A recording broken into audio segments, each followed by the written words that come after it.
Anda sedang mendengarkan novel silat kitab Ki Yai Gringsing, Bab 1, Agung Sedayu Terperdaya. Benturan dua kekuatan raksasa pun kemudian terjadi. Namun, dalam waktu itu tidak ada suara ledakan yang terdengar. Kedua ilmu yang mempunyai kemampuan meruntuhkan bukit batu itu bertumbuk dengan halus, namun akibatnya adalah tanah bergetar hebat seperti terjadi gempa bumi. Tiang penyangga rumah Agung Sedayu pun tergetar seperti terhantam batu hitam yang berukuran besar. Sambaran angin panas yang keluar melalui tenaga inti milik Ki Garu Wesi pun berubah menjadi jilatan api saat berbenturan dengan ilmu panjar bumi. Dengan demikian, maka di dalam rumah Agung Sedayu telah terjadi pertemuan besar dua kekuatan raksasa. Dua orang sakti itu telah mengerahkan segala kekuatan yang ada dalam diri mereka masing-masing. Sementara Ki Jayaraga dan Ki Garu Wesi tenggelam dalam adu kekuatan dahsyat, Ki Gede Menoreh telah memasuki halaman rumah Agung Sedayu. Ia dapat merasakan udara panas yang keluar dari bagian dalam rumah. Sambaran angin panas sesekali keluar dari dalam rumah dan menyambar para pengawal yang melangkah maju. Sehingga kemudian para pengawal Menoreh bergeser menjauh. Hanya Ki Gede Menoreh seorang diri yang berdiri tegak selangkah dari pintu dengan bertopang pada tombak pendeknya. Para pengawal kemudian menyadari bahwa rumah Agung Sedayu bukan lagi menjadi tempat yang harus mereka amankan. Karena yang terjadi adalah nyawa mereka justru terancam apabila bergerak mendekati rumah Agung Sedayu. Ki Gede menyaksikan dua orang itu bertumpu pada lutut masing-masing dengan satu tangan menyentuh lantai. Ia dapat menilai keadaan yang terjadi di hadapannya. Meskipun terbersit keinginan untuk menolong Ki Jayaraga, namun keraguan pun datang menyergapnya. Ia berpikir untuk membiarkan Ki Jayaraga menuntaskan perkelahian seorang diri. Pada sisi lain, ia sendiri ingin dapat menangkap Ki Garu Wesi dalam keadaan hidup atau mati. Kedatangan Ki Gede Menoreh di rumah Agung Sedayu bukanlah suatu kebetulan. Ketika Ki Jayaraga menghadang Ki Garu Wesi yang menyelinap memasuki pekarangan rumah, seorang pengawal sempat melihatnya. Pengawal ini kemudian berlari menemui Ki Gede yang tengah berada di Banjar Pedukuhan. Ia melaporkan perkembangan yang terjadi di rumah Agung Sedayu, maka kemudian Ki Gede beserta beberapa orang pengawal pun memacu kuda menuju tempat pertemuan Ki Jayaraga dengan Ki Garu Wesi. Meskipun dapat dikatakan terlambat, tetapi Ki Gede telah dapat mengendalikan keadaan tanah perdikan Menoreh secara keseluruhan.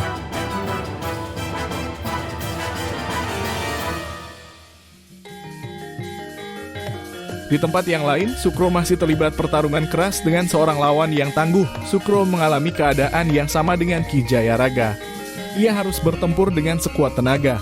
Anak petani sial, hari ini adalah hari terakhir bagimu untuk bernapas di atas tanah ini, kata lawan Sukro. Kau terlalu sombong, Kisanak.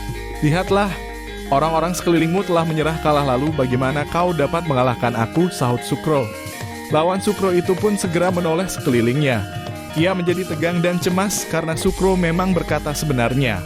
Namun kemudian ia berkata, orang-orang biasa memanggilku sebagai Pager Wojo. Kau akan mendapatiku seperti namaku, bodoh. Sukro menggeram marah mendengar hinaan anak muda yang menyebut dirinya sebagai Pager Wojo. Namun Sukro masih dapat mengekang dirinya. Pesan-pesan yang sering ia dengarkan dari Agung Sedayu dan Ki Jayaraga agaknya terpahat kuat dalam jantungnya. Bahkan Sukro kemudian terbahak lalu berkata, Pager Kayu, aku tidak tahu apakah saat ini aku sedang bermimpi atau memang menjalani sebuah kenyataan. Boleh jadi kau memang bernasib sial ketika memilihku sebagai lawan.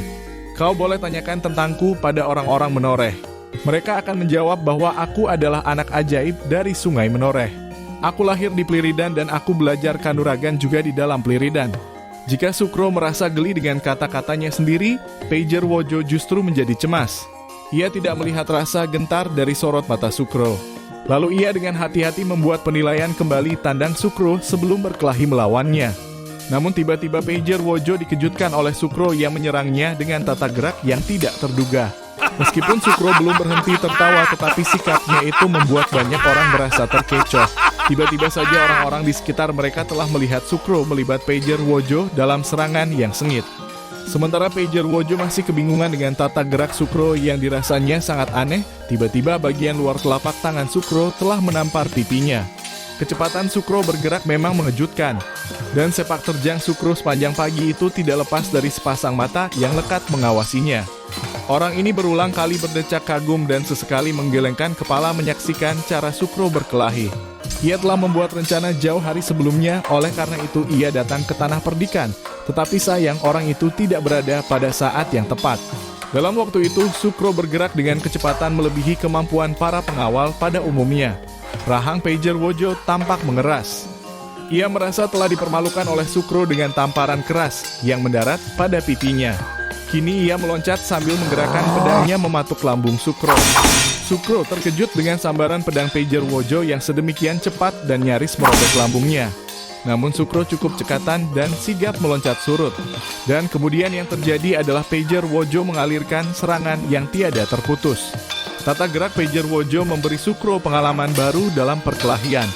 Sukro telah banyak melihat unsur-unsur gerak dari orang-orang berilmu tinggi di Menoreh.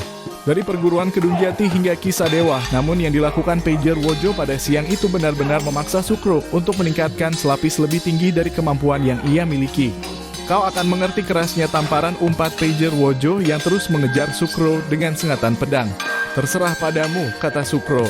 Kalau kau yakin dapat berbuat apa saja, maka lakukanlah. Aku akan menunggu hingga kau berada di batas akhir kemampuanmu. Sombong, seru pager Wojo kemudian meloncat ke samping sambil menebaskan senjatanya hendak membelah lambung Sukro. Sukro yang belum mendapat kesempatan untuk menggunakan senjatanya kembali bertumpu pada kecepatan geraknya yang luar biasa. Bahkan pager Wojo harus mengakui dalam hatinya bahwa kecepatan Sukro telah berada pada tingkat yang sama dengannya. Sejenak pager Wojo meloncat surut tetapi ia tidak memberikan Sukro kesempatan untuk memperbaiki kedudukan. Deru serangan pager Wojo kali ini datang lebih membadai. Senjatanya menebas silang, menyambar bahkan sering terlihat seperti gulungan cahaya yang membungkus tubuh Sukro. Prastowo merasa cemas dengan perkembangan yang terjadi. Ia mengira Sukro berada dalam bahaya lantas ia memberi perintah para pengawal Menoreh lainnya yang berada di dekat lingkar perkelahian untuk segera mengepung rapat. Namun tiba-tiba terdengar Sukro berteriak, biarkan saya tangani orang ini sendirian, Kakang. Saya masih baik-baik saja. Prastowo menarik napas lega sekalipun masih khawatir dengan keselamatan Sukro, tetapi akhirnya memberi perintah mundur pada para pengawal. Pager Wojo yang melihat sikap Sukro pun dapat menyadari bahwa Sukro agaknya benar-benar telah bersiap dalam keadaan yang sebenarnya tidak memberinya keuntungan. Waktu itu, Sukro telah mengubah cara berkelahi. Gerakan Sukro kali ini lebih mantap, ia tidak lagi banyak menghindari serangan pager Wojo. Yang terjadi kemudian adalah Sukro mampu mengimbangi tata gerak pager Wojo yang awalnya telah membawa kebingungan terhadap dirinya. Sukro dalam waktu yang pendek telah membuat penilaian dan mampu melihat celah kelemahan yang ada dalam tata gerak lawannya. Dengan begitu Sukro lebih percaya diri untuk membenturkan kekuatannya secara langsung. Sukro pun kemudian mendapat kesempatan untuk meraih senjatanya berupa belati yang mempunyai panjang seukuran lengan mulai memberi perlawanan keras. Dada pager Wojo berdegup keras karena tata gerak Sukro ternyata dapat mengimbanginya meskipun goresan-goresan senjata telah menyentuh tubuh Sukro sebelumnya. Namun akhirnya luka-luka yang mengalirkan darah itu sama sekali tidak menghalangi sepak terjang Sukro. Hei, bukankah memang lebih baik kau keroyok aku dengan bantuan dari teman-temanmu? Pager Wojo memancing kemarahan Sukro. Namun Sukro bergeming, justru ia menyahut, kau dapat buktikan padaku tentang namamu. Apakah benar kulitmu akan menjadi sekeras baja? Petani sial, bentak pager wajah. Anak muda Menoreh memang terlalu sombong. Ibumu akan menyesali kematianmu dengan terburainya isi perutmu dan kau sungguh-sungguh akan mengutuk dirimu sendiri karena sikapmu terhadapku. Marilah kita lihat, sahut Sukro kemudian. Apakah kau memang terlalu pandai bicara atau kau memang pantas membuat onar di tanah perdikan?